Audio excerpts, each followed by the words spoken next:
Well, first of all, congratulations to you. I've seen the film twice now, and one thing I wanted to ask you was, when you're dealing with this movie, you're dealing with this idea of a post-Turing test, and Donald Gleason's character is essentially trying to figure out whether or not Ava has a consciousness. And I'm wondering if you can compare that to kind of being an actor on set, and do you ever have to have the ability of fully believing that you are in the moment versus like just acting? Can you compare that consciousness element to acting as well?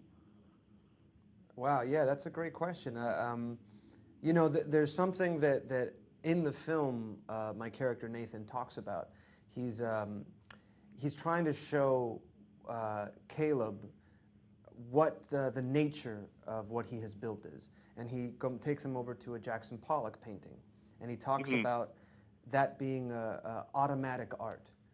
It's somewhere in between conscious and deliberate. So that's the space as an artist and as an actor that you're trying to live in. Basically, you meditate on the themes of the piece, on the character, on the life of the character, on what it means to you, on the different emotions that are there. And then when you arrive and action is called, you try to surf on your unconscious thought. And you try not to judge anything and try not to communicate, but you just try to express in an unconscious way. And hopefully all that work you've done, you know, affects your unconsciousness in some way. So it is about trying to dig a channel directly to your unconscious and to be able to access it. You know, it's interesting. It's the same way I thought about as an audience member, where if something throws you off as an audience member and you lose your suspension of disbelief in a storyline, you can kind of be pulled out. But in this movie, you're so focused on it that you're almost taking the Turing test yourself and having to believe what you're seeing on screen. Which I thought Alex did a really wonderful job with that aspect of it. And I know you've spoken a lot about the dance scene in the movie. I know it's a scene that's brought up a lot. I think it's one of the greatest scenes I've seen in a long time. But what I want to know is, you know, it's such a random moment for the character, and I love that because it makes sense later on as you watch the movie. I'm wondering what your other characters in the movies you've played, what would their dance scenes look like? What would Poe's dance scene look like from Star Wars? How would he dance? I think he would dance just like the Ewoks, the Yub Nub song, and he would sing the Yub Nub song, you know? I want to see this. Someone get J.J. Abrams on the phone and have you do that and put that into the new Star Wars movie, please. No, I think he'd be more in like the heavy metal, like Top Gun, maybe kind of somewhere in there kind of place, you know. Highway to the Danger Zone, maybe that's what he would thrash to that song. That'd be amazing to see. Now, you've done some great movies with a lot of practical effects in regards to, not too many CGI elements. I know you're working on the new Apocalypse, the X-Men movie, but what I want to ask you about is the difference in shooting on a lower budget like this, where things are practical, very heavily practical, but also Abrams does a lot of practical effects with the Star Wars movies. I know that BB-8 is practical, and C-3PO, obviously R2-D2. Can you talk about the difference in working in a big budget environment with practical effects versus a lower budget environment with practical effects? Yeah, funny enough, as far as practical effects, other than much bigger set pieces and a lot more personnel, but really the huge difference between the two is time. Surprisingly, on the big budget, or maybe not so surprisingly, on the big budget films, there's so much infrastructure and so much personnel that there's a sense of we'll figure it out. We can do however many takes. Maybe we'll come back to the scene in a couple days, or we'll reshoot it if it doesn't work. With something like Ex Machina, we don't have any time, and we don't have any of the luxury of even more than 3 takes generally. So it has to be so tight before going in, and while we're there, we have to have such discipline about how we shoot it because there's no room really for error.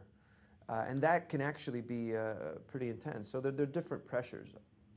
Now, Oscar, I know you've been on tour for this movie for a while. Now you've done a lot of interviews with Donald Gleason, and I know your character from Star Wars has been revealed. His has not been revealed, and I'm sure you sat there during a million times of people trying to ask him who his character name was. I'm not going to ask you that, but what I want to know is, what is the contract in the sense of, if he did reveal that earlier, if you revealed your stuff earlier than you were supposed to, what happens? Do you get in big legal trouble? How does that work? Well, we get flagellated, like with a cat of 9 tails. Whoa. Carrie Fisher comes and just hits us with a whip. That was what was in the contract. Right. I could totally see JJ. I feel like JJ Abrams would just pop out of somewhere if you were to give anything away. He's like in every person's room in the corner. And like shoot a dart into my neck. Yeah. What? Yeah, like pop out and shoot a dart into my neck. Right, exactly. Now, one thing I always found fascinating, Oscar, is trailers for movies. And, I specifically stayed away from the Ex Machina trailer because I didn't want to know anything going in. I know when Star Wars trailers comes out, you get excited, everybody watches those. But this one, I went and saw the movie blindly. I didn't know much about it. I went back home and I rewatched the trailer, and I noticed that there was a couple things that the trailer gives away in the sense of, like, there's this moment where Ava's running towards you. How do you feel about trailers in general with movies? Do you feel like they give away too much? I mean, specifically Ex Machina's trailer, I feel like I would not have wanted to know that Ava was running towards you. Do you agree, disagree with that? I totally agree. At the same time, I think it's like a what is it, a win-loss ratio. I think what you lose in the surprise, you might gain in X amount of people now coming to see it because they've been intrigued by the themes of the trailer. So it is a tricky thing. I'm the same way. I will say the best experiences I've ever had, without a question, is when I've gone to see a movie and had no idea what it was about, because then you get caught up in it. It's not playing with your expectations and all these kinds of things. So yeah, I remember seeing the trailer and thinking, wow, okay, well, why even go see it? But that's also because I know the context of everything. So for someone that has no idea, doesn't know the context of things, it creates a different story. And I think hopefully the movie is engaging enough that even after you've seen that trailer, you kind of forget it when you get into the theater because you get lost and caught up in not only the story but the tone of the film. And I think that's why that dance sequence is so strong, is because tonally it feels like a smack in the face, and yet it actually adds to this idea of this damaged character that I play. Cool. To wrap me up, I just want to say real quick to you, by the way, that Drive is one of my favorite movies of all time, and I know you've played so many roles over your career, but I feel like if I saw you on the street, I would definitely yell Standard. I'm just wondering, when you walk down the street, what do people yell at you? Do you hear Llewyn Davis? Do you hear Standard? Are they yelling Poe at you now? Like, what are you hearing most of the time? I've not been yelled at yet, so that's nice. No, mostly what I get is, hey, where do I know you from? Please list all the movies you've been in. And so